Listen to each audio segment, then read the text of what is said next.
Good day and welcome to this Astranti financial training video, and as you can see in front of you today we're looking at formulating a business strategy. So before we get stuck into the video, let's have a look at the topics that we're going to be covering today. So we're going to begin with looking at business strategy, asking the important questions. What's actually in a business strategy? What are the key features? We'll then look at the levels of strategy, where we'll also introduce the following topics of plan strategy, emergent strategies, and incrementalism. And then finally, we'll finish off with a very 1960s sounding freewheeling opportunism. So let's begin at the beginning with business strategy.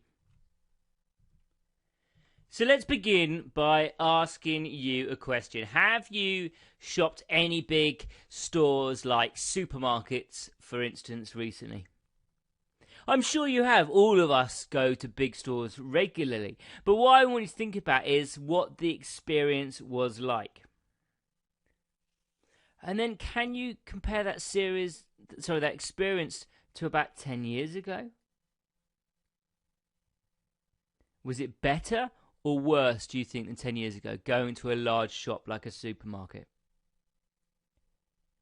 Well, I imagine all of our answers will be, yeah, it was much better. And that's not by accident. Retailers have recently focused on making sure the act of actually going shopping is an experience for consumers rather than just something that you have to go and do to fill your kitchen cupboards. And the reason for making shopping an exciting and stimulating and really enjoyable experience is to make sure that they have a competitive advantage over the other large shops that are just shops, just spaces for selling things like milk and meat and fruit. Because of course, if you are just selling milk, fruit and meat, then obviously there's not a lot to differentiate you from the other stores that are selling the same things. So by making shopping an experience, a third place between retail and leisure, where people might actually go for a trip out rather than just shopping. Maybe they'll spend time in the cafe, maybe they'll spend time in their restaurant. Maybe they'll go to get their photos developed. This differentiates them from just regular shops. And not only have they done that, but they've also diversified their ranges over the last 10 years.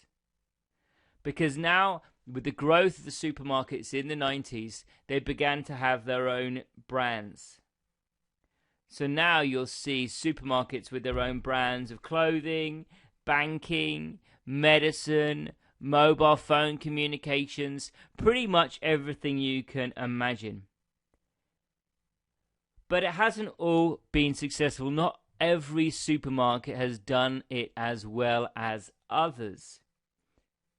Now, let's use Tesco as an example. Because in 2011, Tesco's, I should specify, the UK supermarket chain, committed £1 billion worth of investment. And that investment, this huge investment, was done really, and this is the quotes, to improve the shopping experience. Now, if you had said that's £1 billion to improve access, or £1 billion to improve certain product ranges, or £1 billion to put a cafe in every store, well, that's something you can kind of understand. But simply to improve the shopping experience, well, that seems like an awful lot of money committed to something that's actually quite vague, quite a broad vision. So what did Tesco's have to do to make this broad vision a reality? Well, what they needed was a plan of action. And this plan of action is a set of steps that leads them from the current state that they were in 2011 to the envisaged state, the place they wanted to get to after the money had been invested. And this plan of action maps out the moves that the business would have to take to get from that current state to the envisaged state. The path, if you will. The path that they're going to have to take to get where they want to go. And this is what we call a strategy. So as we've said, a strategy is a plan of action that's designed to take you to your goal. So maybe you can think of it as from the idea to the place where you're going to get the competitive advantage. Because, of course, the normal aim of a business strategy is to get a competitive advantage. Much like in the example we've just used with Tesco's, they wanted to improve the shopping experience so they could differentiate themselves from other supermarkets that just sold the same goods. So as an example, let's use the strategy of Tesco's that I've already talked about, the one they put in to practice in 2011. So remember, in 2011 is when they had their idea of wanting to improve the shopping experience. So now we're going to look at their 7-point strategy, which they hoped would get them to their competitive advantage. So, this is the Tesco's example. Grow the UK core. So that'd be growing the UK core business. 2, to be a highly valued creator of brands. So that's focusing on, obviously, the creation of brands rather than just merely selling it in their shops. To be an outstanding international retailer in stores and online. To grow services in all our retail markets. To put our responsibilities to the communities we serve at the heart of what we do, to build our teams so that we create more value, and to be as strong at everything we do as we are in food. So there we go. That's their 7-point strategy that they would think would lead them to their competitive advantage. So what do you think of that as a strategy? Does anything strike you about it particularly? Well, it doesn't really have a lot of detail. That's the one thing that strikes me when I read it. They're just more like core principles, aren't they? And that's what a strategic plan tends to be. It's an overall guide rather than a set of rules that they have to abide by. So let's imagine we're playing chess, and strategy would be the overall approach you applied to the game. Now, of course, when you're playing the game, the opponent makes moves that you have to adapt and react to. But the strategy would be the guide that you go back to help you approach the challenges that the opponents forced you into.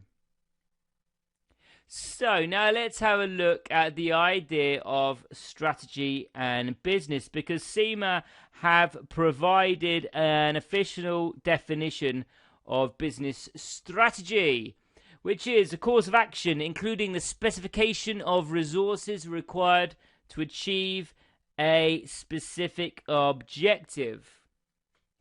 Other people have given different definitions. I'll give you one written by Johnson, Scholes and Whittington. I won't put it on screen, I'll just read it. The direction and scope of an organisation over the long term, which achieves advantage for the organisation through its configuration of resources within a changing environment, to meet the needs of the markets and to fulfil stakeholder expectations. So what we can take, I think, from both those definitions is the idea that business strategy is concerned with the overall management of an organisation, and it includes decisions-making process. Now, the decisions that you have to make decisions over include products. So, of course, this is quite general, isn't it? What kind of products is the organisation going to make, for example? How would they fulfill the customer's needs? Might be another question you would ask. the next decision that would have to be made in a strategy would be the markets. And no, I'm not suggesting we're going to go and sell fruit and veg down the local market, but this is where an organization is going to sell. So there are many questions. Are they going to sell in the city or in a town, or are they going to sell in the country of production, or are they going to sell abroad? And it also includes the market that they're going to target. So perhaps the demographic that they're going to sell to, maybe affluent consumers or those with tighter purse strings, men or women are other demographics that fall into markets. And the locations concerns, our next decision that has to be made in strategy. Location concerns where the organization is going to sell from. Maybe they're going to sell out of town. Maybe they're going to sell it on the high street. Or maybe, as I put on screen, where is it going to be produced? Or is it going to be produced or just bought in?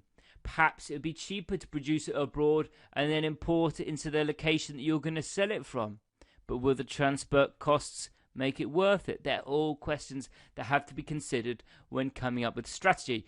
They're all questions that have to be considered, but of course that's not an exhaustive list of questions. I should just flag up that they are just examples. Another decision that has to be made during the strategy is structure. So, should the organization be centralized? Should there be one big warehouse, or should you distribute from lots of different transport hubs? This considers the nature of the business and then applies the structure that is most suitable. Perhaps a matrix structure or a functional structure. And the next decision that's to be made when thinking about a course of action in strategy is personnel. Are you going to hire skilled or unskilled workers? Which would suit your business the most?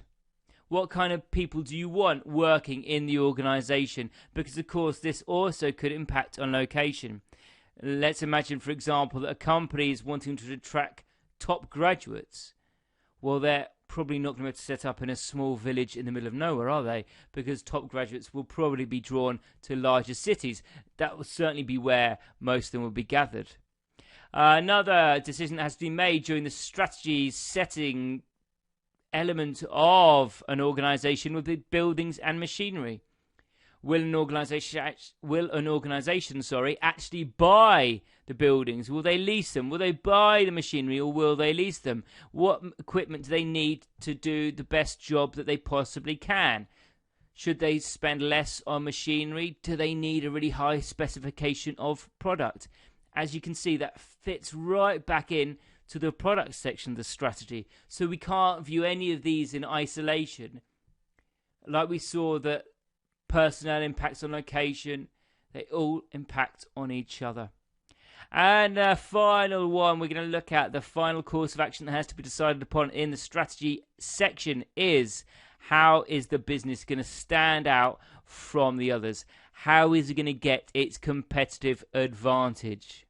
Perhaps we'll compete on quality, perhaps we'll compete on price. These are all decisions that have to be made.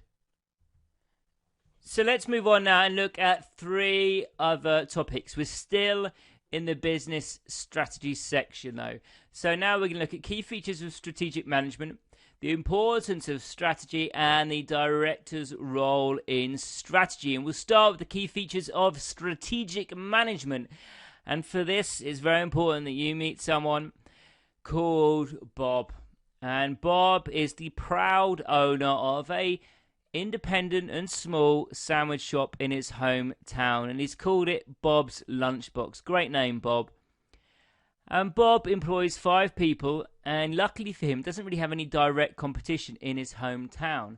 But trouble is brewing for Bob, because he's been reading the trade press and he's found out that the national company Snack Pack, they're a big chain, and they're going to open, well, they're looking for a site to open in any town, and they're hoping to do that within 2 years.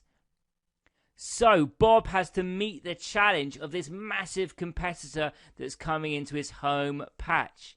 So Bob decides he wants to increase the amount of shops he has and double his sales and profits. Okay, that seems reasonable, that seems fair, but how is Bob going to start? Well, Bob's going to start by applying the key features of strategic management. And the first of those is taking a long-term approach. And these are decisions that are made, as you can guess, over the long term. And by long term, we mean over more than 1 year. Now, Bob obviously knows that Snack Pack are planning to arrive within 2 years. So he's got a 2-year period in which to put his plan into action and get his business ready for competition. So really, his strategy should be a 2-year plan. So that's his long-term approach. The next feature of strategic management is focusing on, there's the example for you. Sorry about that. The next feature of strategic management is focusing on organizational objectives. Now, this feature is making sure that any plan of action focuses on the most important objectives.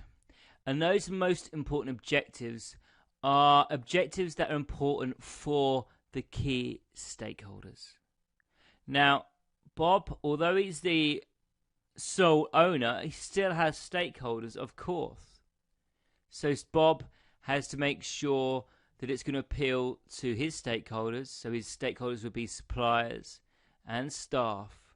And they should be happy, shouldn't they? Because by increasing the number of shops, the suppliers are going to be happy because they get to supply more goods.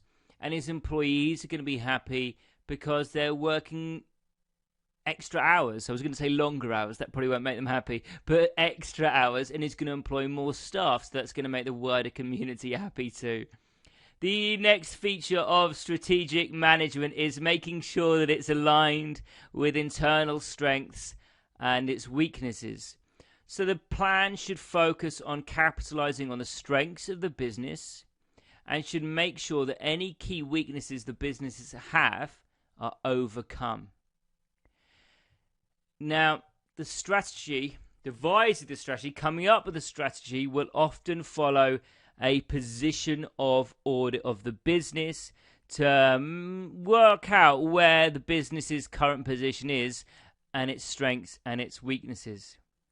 So in Bob's case, he used a position of audit. He used a SWOT and gap analysis to look at Bob's Lunchbox strengths, how they're going to compete with Snack Pack, or is there a gap between what Snack Pack can do, their core competencies, and their business model.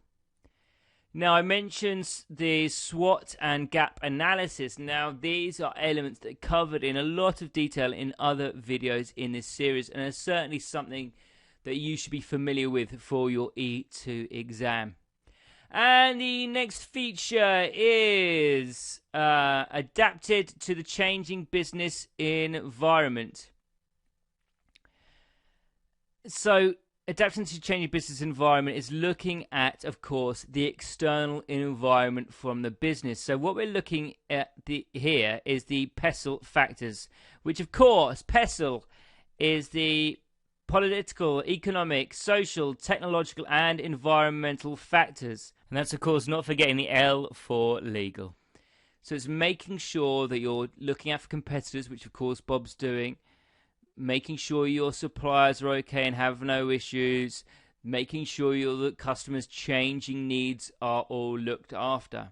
So Bob may be asking, well, hold on a minute. Are they still happy with what I offer in my cafe restaurant? Are they still happy with the sandwiches?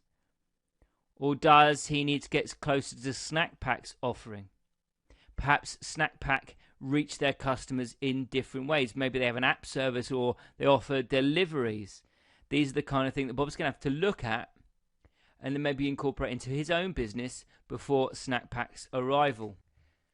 So there we go. They're the key features of strategic management. We're going to slide along now to the importance of strategy. Now, we've seen, haven't we, with Bob Lunchbox, Bob needs to expand quickly. What happens if he doesn't expand and Snack Pack comes and opens? Well, best case scenario, Bob's still going to lose part of his market share. Now, best case scenario, that's a small part, but even a small loss of his market share could possibly put Bob out of business. So if Bob waits for 2 years, Snack Pack turn up, and Bob decides then to see what Snack Pack are doing to adjust, it could be too late. So Bob is taking initiative, and of course his initiative is making sure that his sales are doubled and his profits are doubled within the 2 years before Snack Pack's arrival. And this is going to help Bob plan for the market entry and make sure his next moves are focused.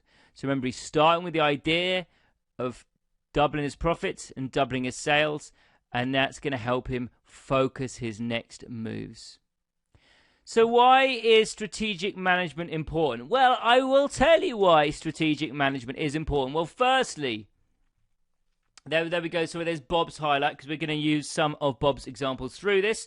So there we go. Strategic management is important because it provides a clear direction. For example, and as I said, we're returning to Bob. Bob's team and Bob are now focused on making the decisions that keep Bob on point. But what it also helps do is it makes his team focus on how their roles actually work in the wider scheme of things. Because if you don't know where you're going, it's really, really difficult to get there. So what this does, it provides a clear direction saying, well, we're doing this, and this is why we're doing it. It also, and again, we're going to stick with Bob here, it helps Bob to adapt to the changing environment. Because, of course, what it's helping doing is give clear steps to address events. And in Bob's case, of course, the event is Snack Pack's arrival into the environment. And, of course, this then helps the shop survive. Now, just to use a real-world example, over the last few years, there's been a lot of news talk about the amount of sugar in soft drinks. And diet drinks have faced criticism because they've got artificial additives in them that aren't that good for you either. So what Coca-Cola did was, because obviously both kind of strands of their products are being attacked, they introduced Coke Life. Now, Coke Life is a hybrid soda which uses real sugar, but real sugar in far reduced quantities. So what we can see here is Coca-Cola adapting to the external environment. So the external environment this time was public opinion and changing consumer needs and wants. So if Coca-Cola hadn't adapted to it, sales of Coca-Cola regular and sales of Diet Coca-Cola would have continued to drop. So what they've done is adapt to what the customer needs. So back to the importance of strategic management. It helps businesses understand and adapt to competition through the process of strategy design. So by doing strategy design, Bob has become more competitive, or his business has become more competitive now as well as in the future, because Bob and his team aren't going to unlearn the skills they're developing now. So that means that they're going to be far better placed to be able to handle future scenarios. We're going to use another real world example now, and that's in the UK. And in the UK, there's traditionally 4 big supermarket chains. And since the early 2000s, they've been losing market share to European budget alternatives, Lidl and Aldi. So in order to compete with them, the big 4 supermarket chains launched basic home brand ranges, because that's where Lidl and Aldi competed on their prices. So the big 4's regular product range weren't affected, but by launching this extra product range that challenged Lidl and Aldi, they were able to move into the low price market without alienating their loyal customers. So what we've seen there is understanding and adapting to competition. And strategic management will also help build core competencies which enable businesses to stay competitive. And this really is making sure that businesses are good at what the customer values. So if the customer values great customer service and great aftercare, then this is exactly what needs to be built into the organization at the strategy planning stage. And it also enables businesses to coordinate all elements of their business, and doing so in a structured and in a planned approach. Because all members of the team, all members of the wider supply chain will be working in the same direction. And if they're all working in the same direction, it means it's more likely that the business is going to be able to achieve its objective. It's going to reach its destination. Just remember when you saw the strategy diagram in the first section, we had idea, and then we got to the advantage, didn't we?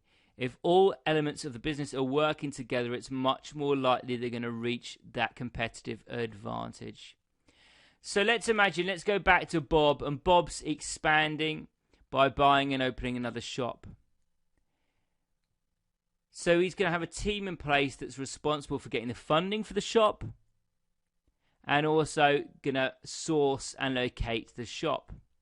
But if Bob's got another team that's in charge of supplying the shop to make sure that shop is fully stocked, or if there's another team that's responsible for hiring staff,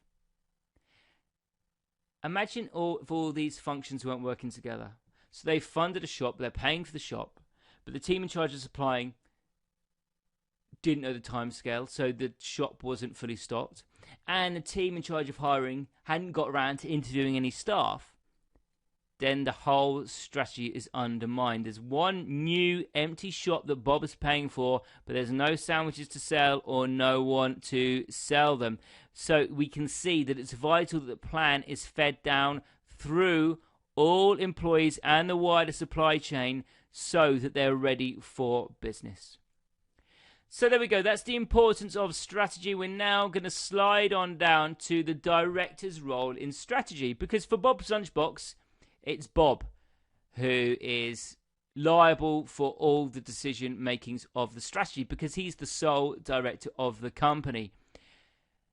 And in any organization, it's the responsibility of the directors to make sure there's a strategy in place. They're the ones who decide on strategy, and normally this would be done in the directors' board meetings. Now, larger organizations would have small departments whose specific role is purely to analyse the business, its markets and its competitors, and then devise strategy for the board to discuss. But it'd still be the directors who agree upon that strategy. Now, the directors of a company have a duty of trust, and this is known as a fiduciary duty, and that's to make strategic decisions which are in the best interests of the companies and its shareholders. And this duty makes it very important that due diligence is undertaken before the key contracts resulting from strategic decisions are signed. So this due diligence may involve an analysis of key suppliers to make sure all the suppliers are able to supply and are supplying the quality required. Or maybe they would just hire an independent accountancy firm to review an acquisition target before they actually went ahead and purchased the target. So there we go, a very brief look at the director's role in strategy, looking at the fiduciary duty, which is the legal obligation of directors to act in the best interest of their company, and also making sure that actually a director's role changes because of the size of the company. We've seen, haven't we, that a director of a large company, they normally have a separate board to set strategy, but as a small company, the owner would be the sole director of the company and so decide all elements of the strategy. So that director's role in strategy can change depending on the size of the organization. So there we go. That's a brief look at the director's role in strategy. And in fact, that's business strategy, our first topic completed. So let's zoom back out to the board and we can see that our next stop is levels of strategy. So we know Bob's got a big problem coming in the shape of snack pack, lots of competition. So how is he going to go about achieving his objectives? Well, looking at the levels of strategy help, because what we're going to see here is the framework from which strategy can be built. So these are the different levels, and as I said, there are 3 of them, and we're doing a nice pyramid. So first of all, we're going to turn our attention to corporate strategy. Now, as you'd expect, and this is the top of the pyramid, the corporate strategy provides the direction for the whole of the business. This is all part of the business. So things that are considered here are the purpose and the scope of the business. So who actually is the business for? How far should they go in meeting their needs? Are questions that could be asked to do with the overriding purpose. Another part of the corporate strategy is what business sectors and markets should the organization be operating in. Now remember, we looked at markets earlier on, didn't we? So markets isn't just where should they be selling, but it's to what customers should they be selling to, what type of product should they be selling where, how many of them should they be selling. The third is core competences. Now, a competence is a skill. So this is looking at the skills that give the organization as a whole their competitive advantage. And here you might think, well, actually, are these skills sufficient? Should they be increased? Another element that's looked at in the corporate strategy level is resources and financing. So this is looking at what resources the organization has, then asking, well, actually, is this sufficient?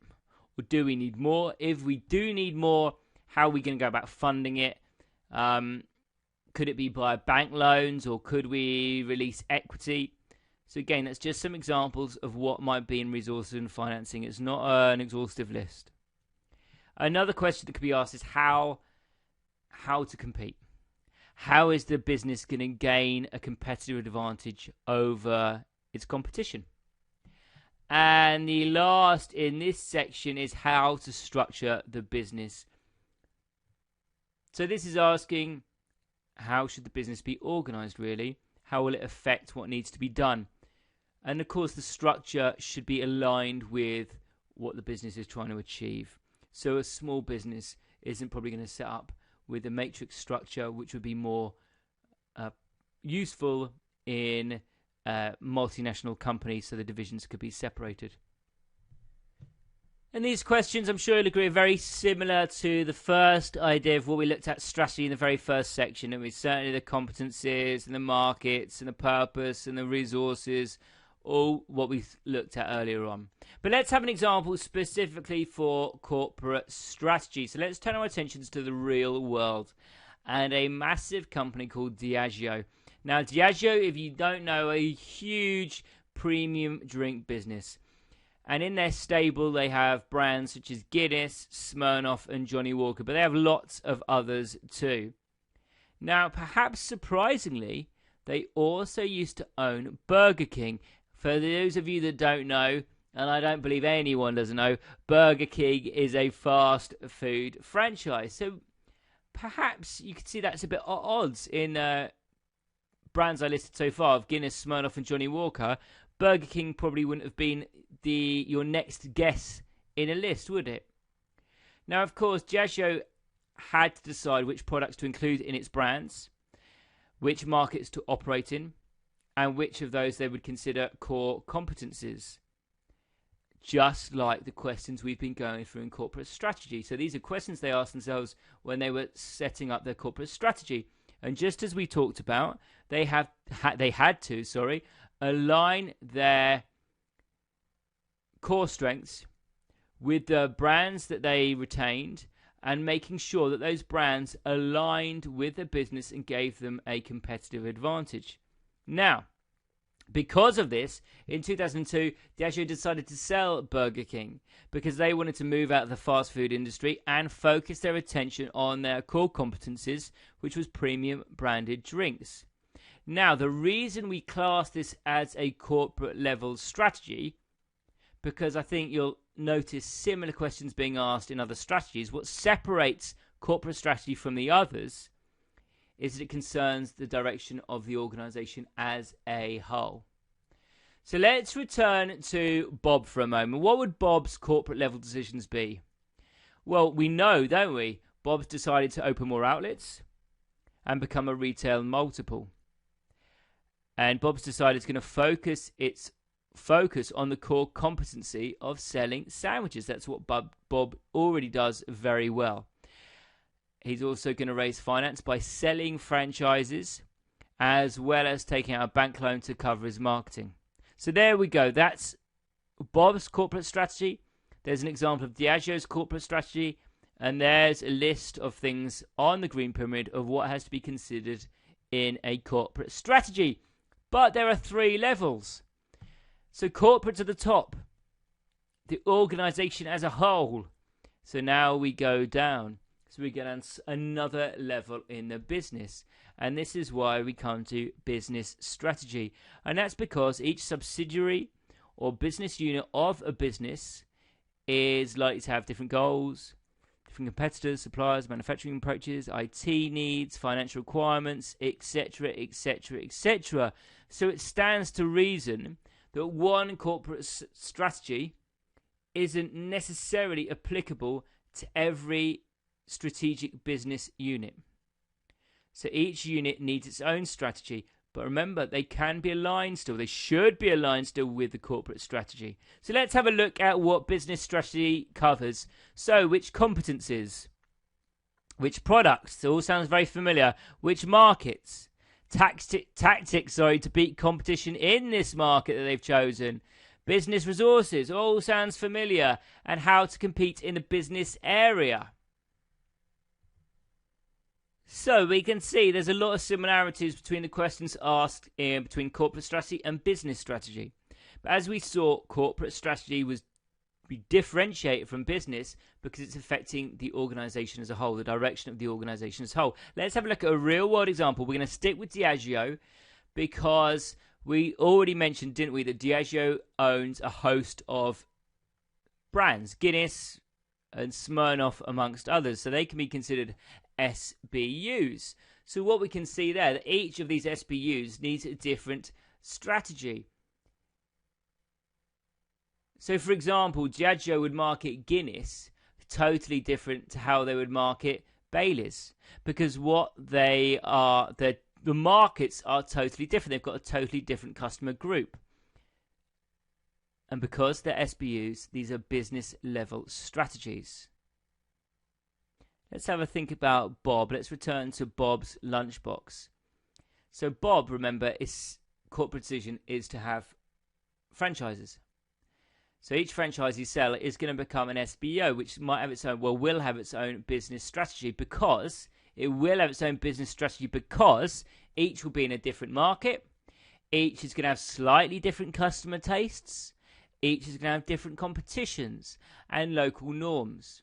Now, we could probably see this most clearly if we imagine that Bob is suddenly expanding internationally, because then you can probably understand that the differences between the customers will be even more pronounced and a greater diversity of approach will be needed.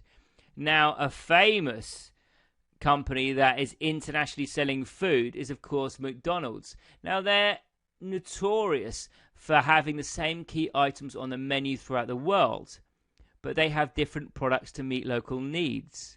For instance, I was in Japan, and it was really noticeable that the McDonald's menus had lots of items of food that was specific for a Japanese market. Teriyaki sauce, a lot more fish dishes. They were adjusting their business strategy to look at their market. Who are they selling to? Where are they selling? To make sure they are successful.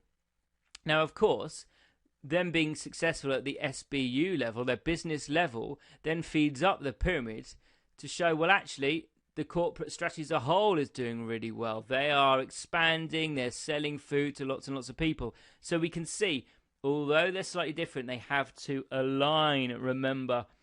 And then we go down even further into the pyramid and we come to operational and functional strategy.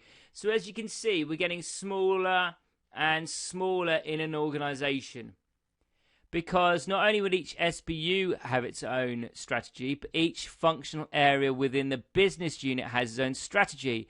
So we're talking about strategies for each department: HR, IT, production, finance and marketing. And of course, as I've been saying, they have to be aligned with the business strategy of the SBU. It's no good, for example, having an HR department that doesn't want to hire anyone, yet the business strategy is to expand into new markets because there wouldn't be any staff. Now, if we think about Bob, and we know Bob's adapting the franchise model of expansion, he's going to need an operational strategy for this, because he's got to decide at the outset of his strategy planning which functions he needs to offer to franchisees, because franchisees will get some functions as part of their deal of purchasing a franchise, but others they will have to develop themselves. So, for example, many franchises offer extensive back office and supply chain support, whereas other franchises just rent out the brand and sell their inventory to the franchisees. And then, of course, he has to, well, this is Bob, he then has to, of course, decide how he's going to deliver the services to them. So now let's have a look at approaches to strategy formulation. So Bob's going to sit down now, he's going to plan out his strategy that he's going to implement. But there's not just one way to do this. In fact, there's a number of ways to approach the development of strategies within organizations. So we've got planned strategies, emergent strategies, incrementalism, and opportunism. And what we're going to do in the rest of this video is explore each one of these in more detail. So zoom back out to the board. That was levels of strategy. And we can see we're going to come to our first strategy approach, which is planned strategy. And to begin planned strategy, I want you to imagine something. I want you to imagine it's a dark evening. Winter has been going on seemingly forever. It's always raining, and you are absolutely sick to death of the cold. And one night, you're just sat in your front room, shivering. You think, well, I can't take this anymore. I'm going to go on a summer holiday next year. Now, are you just going to go on summer holiday? No, if you just stay sitting on your sofa, that's not going to happen. What you need is a plan of action, and you're going to have to create this plan of action. So to begin with, you think, well, what is my current situation? Can I get the time off work? Am I going to be able to afford it? Who am I going to go with? And of course, where you want to go. City break, sitting on a beach for a week. It's up to you. So at that point, you decide what you're going to do. You decide where you're going to go. And you've assessed your current position. So now you're ready to put a plan into place. And this plan is going to take you from your current situation to where you have chosen to go in the summer. And part of this plan will be notifying work to say, well, hold on, work, actually, I need to take this time off on these dates. And you go, well, I've got to save some money. I haven't got enough right now, so I'm going to put this amount of money aside every month so I'll be able to afford it. And then, of course, you've got to make sure you book your flights and your accommodation for the time you've told work you're going to take off. And you decide, well, actually, what I'm also going to do is just make sure every month I check how well my plan is progressing, how much money I've saved, whether I've booked the flights, whether I've booked the accommodation. Now, okay, this example is faintly ridiculous, but what we're getting here is a sense of what a planned strategy is, and it's pretty much the same kind of way that a business would undertake theirs, because a planned strategy is essentially a process of identifying where we are, where we want to be, how are we going to get there, and how we are doing. Now, you most commonly find these in large organizations, especially when the industry and organization is subject to relatively little change. Now, as we saw with our example, strategies can be consciously, so absolutely thought of and formally planned in advance, either by the directors or by the specialist department. Because do you remember we said the director's role in strategy was to agree and set the strategy, or in large organizations, the analysis is done in a specialist department, but still would then have to be taken to the board meeting for agreement. And what this does is it provides a clear and a justifiable strategy, and of course it's based on the information that's available about the current position of the company, the current environment of the company, and the company's competencies. So what you should end up with, or what an organization should end up with, is a well thought through and effective plan that's going to get you from where you are to where you want to be. Very similar to the strategy diagram we highlighted in the very first section of this video. Now, planned strategies normally consist of 4 stages. And the first of those stages is strategic analysis. Now, strategic analysis defines the direction. So, where is the business going? What is the business trying to achieve?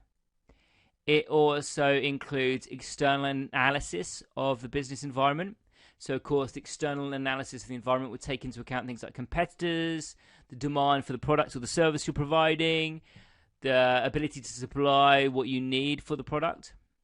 It would also look at an internal analysis of the company itself. So remember exactly what we talked about earlier on. The company would look for its strengths and also look at the weaknesses to learn how it would overcome those weaknesses. And it can do that in a variety of things, such as SWOT analysis or gap analysis. These are things we mentioned earlier on and things that I go into much more detail about in other videos.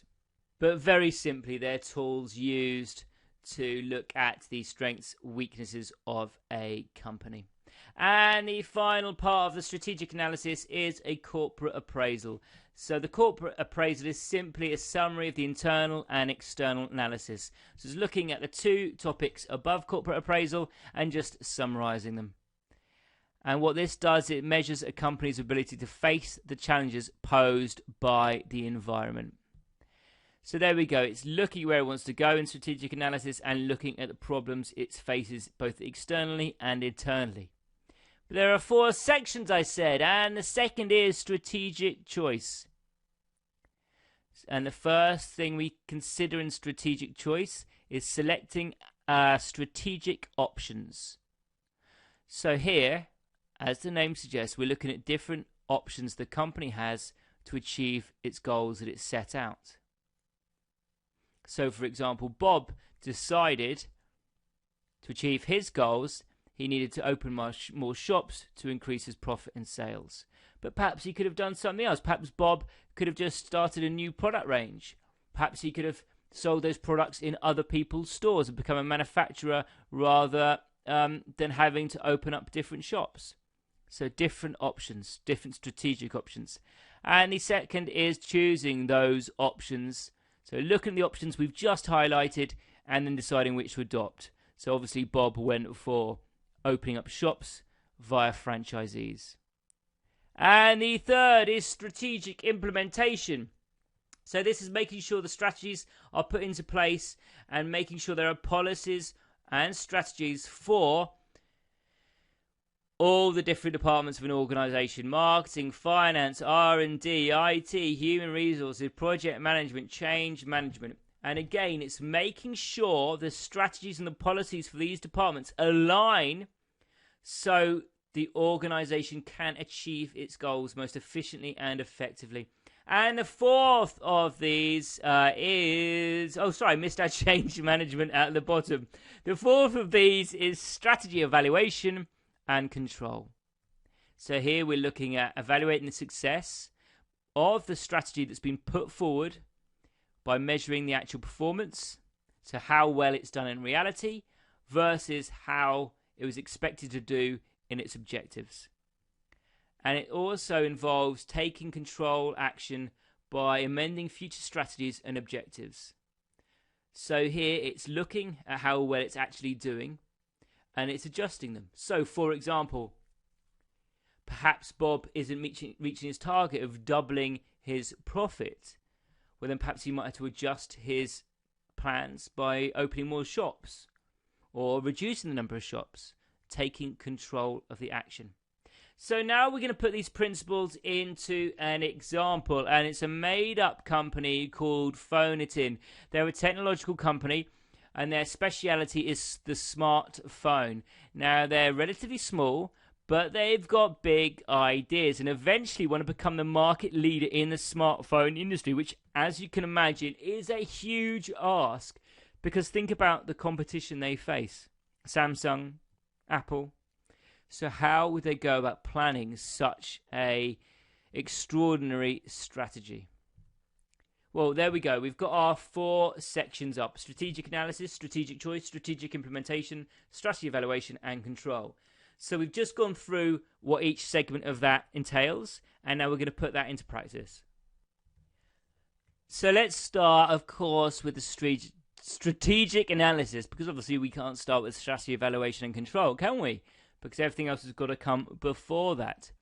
Now, we know that they've got a clear mission. They want to be the market leader in the smartphone industry. So, remember what we spoke about earlier on. One of the advantages of this is that it keeps all the staff focused on this objective. So, of course, now they need to conduct an analysis of the external environment. And they, as a technological company, will be especially vulnerable to changes in the industry because it's such a fast-changing industry. New developments are happening all the time. And also, because smartphones are relatively expensive, they'll also be vulnerable to any changes in the economy.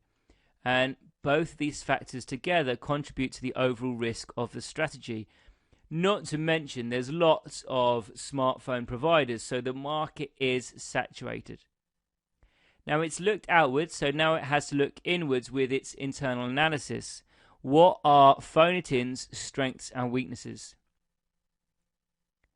Now, it's about focusing on research and developing new phone technology and providing a superior alternative to mainstream companies. But it's a tiny company with limited sales and capital, so this poses a challenge to overcome. So we've highlighted a weakness: its size, its limited sales. So then, Formulating needs to look at its corporate summary. How is it prepared to face the challenges posed by the environment by conducting its corporate appraisal? Now, it's got a strong research department, which is going to help it keep up to date in an industry dominated by developments, but as I've said, it's a small company, which means it's vulnerable, and this time it's vulnerable from larger companies that could just come and buy it, or just possibly be able to launch cheaper phones because they've got far greater ability to buy in bulk and thus make savings. So there we go, there's a strategic analysis. Now we move on, sorry, I've gone on too far there. Then we move on to strategic choice. Now we know Formulating wants to be the market leader, but this is where it decides on how it's going to do that. It's going to what options does it have to become the market leader, and then it's going to make its choice. So firstly, as we know, they look at the options available. So they've got several options. Firstly, they could try and beat the competition by using their strong R&D department. So maybe the R&D department will come up with a new piece of tech that everyone wants and no one else provides. So again, we're utilizing their strengths there. Or they could just make sure that they undercut their competitors, both in terms of price and actually by reducing the quality to such an extent that they can challenge on price. So they'd be undercutting the competition. Or they could take another tack and look at emerging markets overseas, because that's where maybe big competitors like Apple and Samsung don't have such a stranglehold. And so low market share of phone-in won't be such an issue. Now, once a strategy has been chosen, they will, of course, need to conduct research into the feasibility of that option as well as the profitability of that option. Because, of course, if it's not worth it, this is the time to pull the plug before they make huge investments. Now, because they're going ahead with it, this is also the time where they need to decide on how they're going to raise funds. So are they going to take out a loan? Are they going to issue new shares? This is the time they think about it. So they've done the analysis, they've done their choice. Now they need to implement their strategy, and this is when they put it into action in strategic implementation. Now, the option the company went with, that Formulating went with, was to move overseas to try and become the leading phone provider in that specific country. And to fund it, they're going to take out a substantial loan. So now what do they have to do? Well, Formulating really have to mobilize all of their departments to make sure the strategy overall is a success. So they've got no presence in their target country, so they've got to make sure their marketing department start to raise the profile of Formulating. They can do things like launch advertising campaigns or join up with other companies in that country. And the R&D department also have a big role to play. They need to make sure the phone is compatible with the technology infrastructure within the country that they're targeting, to make sure it's valued to the consumer. And of course, the finance department have to raise the capital, finding the best possible loan, and then of course hedging against the risks of the investment. So what we're seeing here is all the different departments will be mobilized. Now remember, when we looked at the different levels of strategy, all these departments will have their own strategy, because of course each one's doing something different, marketing or raising finance. But of course, all these objectives should be aligned with the strategy overall. And then we move into the final section, which is strategy evaluation and control. So the organization, of course, must look and make sure there are regular appraisals to check that the strategy is taking the shape that they want it to take, and that each department is doing the job it should be doing. And of course, they should keep checking back on the validity and the possibilities of the strategy. Is it still realistic? Perhaps they no longer think they can be market leaders. Perhaps there's just too much competition, so they might want to adjust their vision and plan. And of course, this means that the work they've already done doesn't go to waste.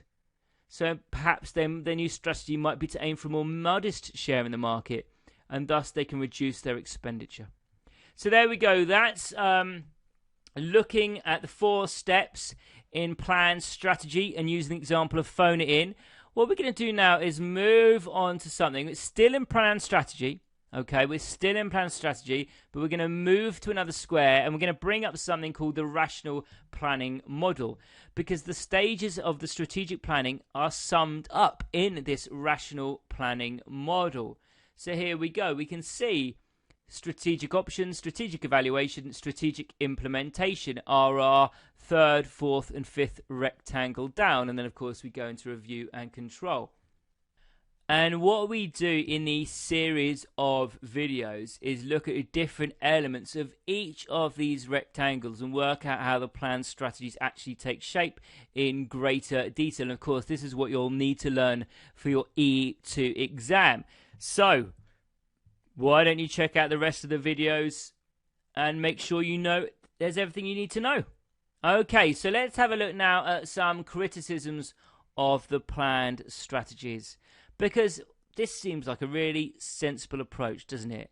Seems like there's a clear plan based on all your current information. You make clear choices, you get everyone on board. If there's slight problems, you keep reviewing the strategy. It's not too fixed. But they do have downsides. Firstly, well, we'll look at the benefits in a second, but the criticisms, firstly, they take a lot of time to create. Now, for large businesses, we said often large businesses have their own department specifically for this, but they can still take months and months and months to make, by which time, of course, the plan may be out of date already by the time of publication. They're also very expensive because you've got huge amounts of staff time involved collecting the information, using the strategy consultants. So we've got lots of time, lots of money's invested in it. And of course, they're fairly rigid.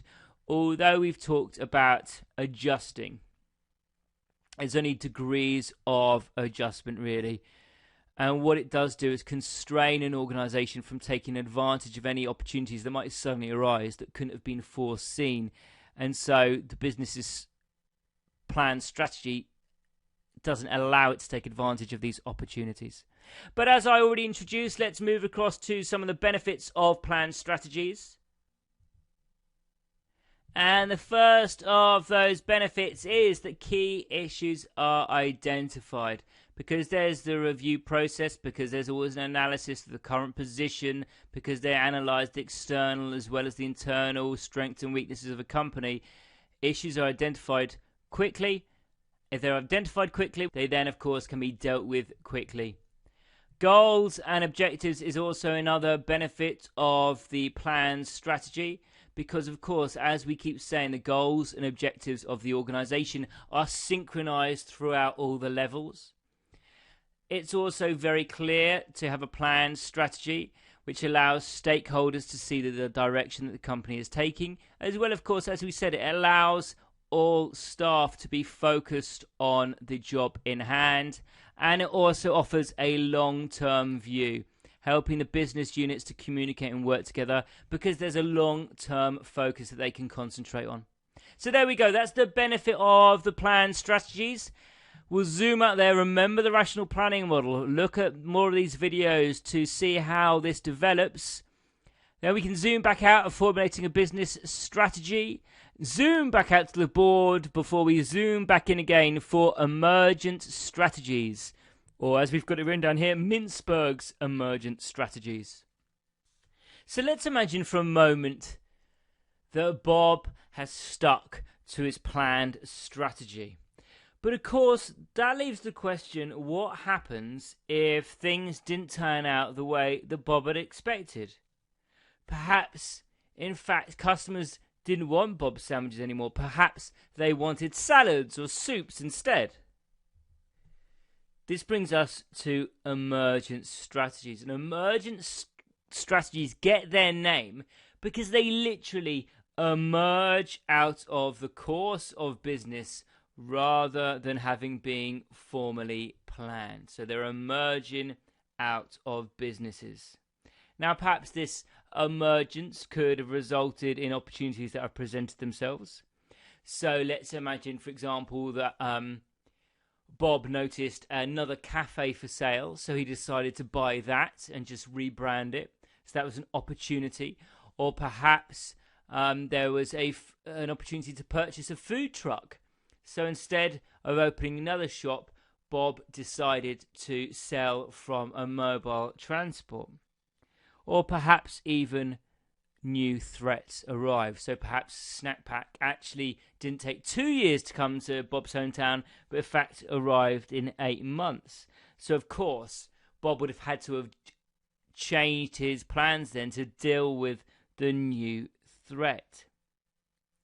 Now, emergent strategies that can then be crafted onto the successful planned strategy. So this means that an organization can take the successful elements of their planned strategy and craft the emergent strategy to their existing strategy to give them more flexibility. And of course, that would lead to the realized strategy, while in fact the failed strategies end up in the bin. So what we're doing here is crafting the planned strategy with the emergent strategy to get the realized strategy.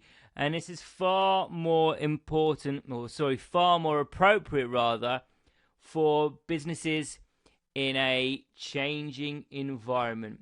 Now remember earlier on when we were talking to Phone It In, we said that actually technology was a really fast-paced environment. The new developments meant things were always changing. Now here we can see that we're not restricted to a planned strategy.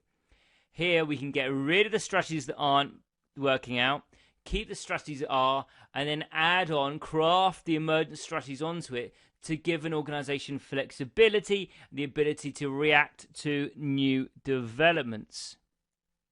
And this is far more appropriate for, as I say, businesses in changing environments, but also seen a lot in smaller organizations, because in smaller organizations, they rely less on formal plans. Do you remember we said planned strategies were actually a feature of large organizations?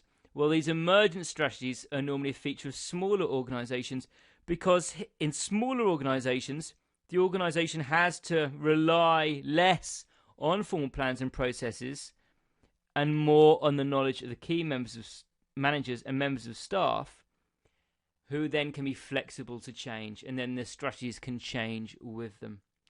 Now, let's say that we return to Bob's example, and instead Bob has decided now he's going to produce a new salad.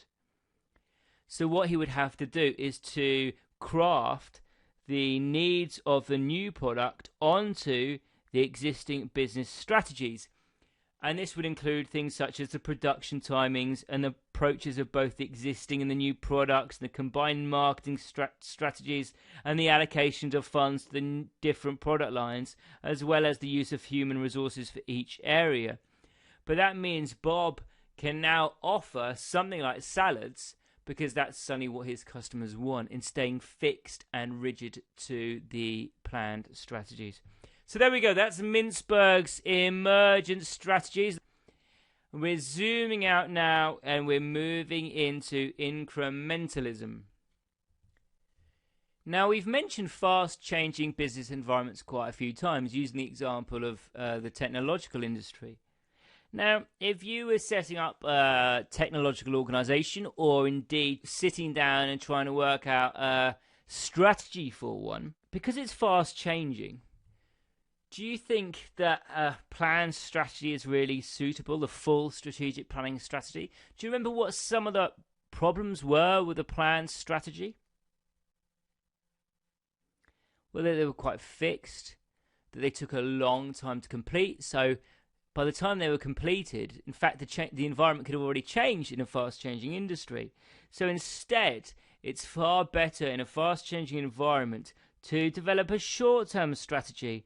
And this short-term strategy can be based on the consensus of the opinion of major shareholders. And this incremental strategy was adopted and kind of created by businesses in the economic recession of the late 2000s, because businesses were so unsure what the future held. They couldn't really make any accurate long-term predictions, so had to focus on the short term, focusing on a few months at a time. And do you remember when we started this video, we said one of the features of strategic planning was long-term planning with a minimum of a year. So here we're bringing that feature right down to a few months. And this allows businesses to just wait and see what's going to happen and then be able to adapt accordingly.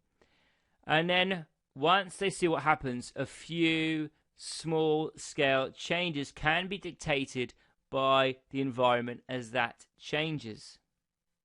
And we also see, in fact, let's just have a look at a picture of it first. So we can see the current situation is now. There's no formal business plan, and that this plan is adjusted steadily based on environmental changes, of course, leading in the same place as a long-term strategy towards the goals and the future direction, but more of a generalized idea. Now, if we compare this diagram to the diagram we saw in our first area, remember when we talked about Tesco's went in a very straight line, didn't it, from idea to advantage. And you can see here that, in fact, with incrementalism, that idea isn't in a straight line because there's constant adjustments. Although there's changes to the plans and flexibility, there is a general idea of where the direction of the company should be.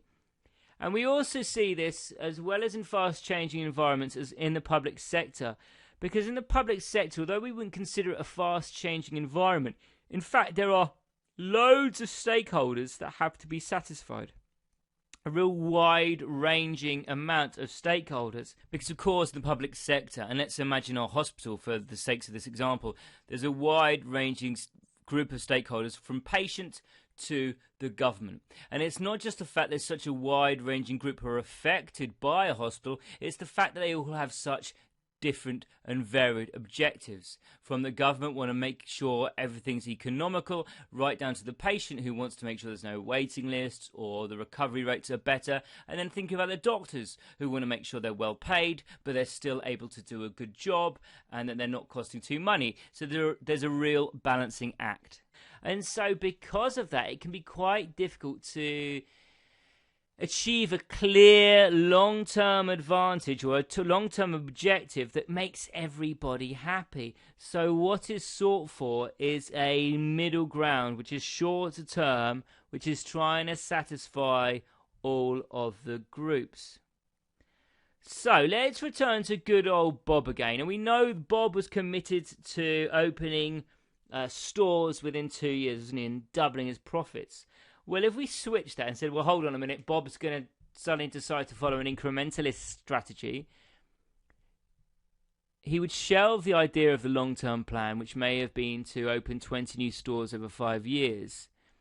And instead, an incrementalist strategy may call for Bob opening one outlet in the short term and then see how that does. And now if that does well, he then might open another one. Or he might look around, see what's happening in the external environment, see, well, hold on, a lot of people are actually really into street food right now, so I might launch a stall instead. Or indeed, he might notice a lot of people are ordering their phones on app. Sorry, a lot of the people are ordering their food on mobile phones through apps. And so, hold on a minute, he thinks, well, people are spending more through apps now, so I really, rather than focus on shops, should be focusing on apps. So although they're only short term and they're only little steps, Bob is still heading in the right direction, but without committing to a long-term plan in which all options are considered and a single direction is agreed. So there's that, again, that possibility, that flexibility is encouraged, and a general goal rather than a specific goal is encouraged also. We're also going to look at logical incrementalism because there is a distinction between the two. So incrementalism, sorry, I'm beginning to find it difficult to pronounce now, was defined by Charles E. Lindblom as an alternative to rational decision making, which he thought was unattainable. Now, logical incrementalism is still about the idea of making small incremental changes, just like incrementalism, but instead of the external environment, as we saw with Bob, who was changing, deciding how things were done, how things were doing, and then what was happening, in logical incrementalism, the changes are logical, and they're decided upon as a result of learning. So it's an alternative method to incrementalism. So there we go, all logical and decided on, final one revealed. So we zoom out of there, zoom out again, and we can see that we've got one topic remaining. Now, can you remember in the levels of strategy that we have already talked about freewheeling opportunism, where we introduced it as well and said we'd be coming to it, and indeed we are now. And in freewheeling opportunism, I'm going to introduce you to someone else, and this guy's name is Dave. He's a good friend of Bob's. Now, Dave owns a very successful garden centre and in fact just wants to retire to Spain. So he says to Bob, why don't you buy my garden centre? Now, this is a great opportunity for Bob because the garden centre is doing really well. It's got high turnover and great profitability. Now, with this money coming into Bob's organisation, it would help Bob's lunchbox survive the competition from Snack Pack. But could you have imagined that Bob was going to buy a garden centre? And this is what freewheeling opportunism is. The opportunity literally just came up. There's no formal approach to strategy development. So there we go. We can see now the current situation. But instead of one line leading to a general goal or a series of steps leading to a general goal, you can see there's lots of different arrows because any way can be the path to what happens next. Now, directors in freewheeling opportunism dictate the business direction by taking whatever opportunities are available at a particular point in time. So there's no formal approach to strategy development. So as you can imagine, this business is very flexible and are much quicker to take hold of opportunities that companies using the more formal strategies that we've already looked at would be really slow to take off and might not do so at all. And because of this flexibility, because of this short-termism and this unpredictability, it's most common in smaller companies that have an entrepreneurial leader who's able to direct and focus the attention of the entire organization on whatever track presents itself and what they wish to pursue. And because there's a lack of formal process, the changes are very easy and quick to put into practice. Now, a good example of this, although not necessarily a small company, would be Virgin. And the owner of Virgin, Richard Branson, began his empire with a record label. Then he moved into retail. But since then has gone into telecoms, rails, space flight, soft drinks, banks, you name it. Branson goes wherever he feels there's an opportunity, and the lack of a formal process makes this change very quick and easy. So there we go, a brief look at freewheeling opportunism. So here we can see we started off with business strategy. We looked at the features of strategy, and then we moved on and looked at the different levels of strategy: corporate, business, and functional. And remember, all of those have to be aligned. And then we looked at 4 different approaches even, to forming a strategy. And the first of those was the long-term, traditional, planned strategy, typified by the blue diagram in our first box, which led from idea to advantage. We then moved on to making planned strategies a little bit more flexible in Mintzberg's emergent strategies by crafting on new strategies. And we then moved on to incrementalism, taking a short-term approach to strategy development so that organizations are able to be flexible and open themselves up to changes in the market or changes in the industry. And then finally, we moved on to freewheeling opportunism, where an organization doesn't really have any formal strategy plans and just takes whatever opportunity is available to them at that time and goes from there. So we don't even see any path in there if you compare that to the blue diagram of business strategy. So there we go. Thank you very much for listening to our video about formulating a business strategy today.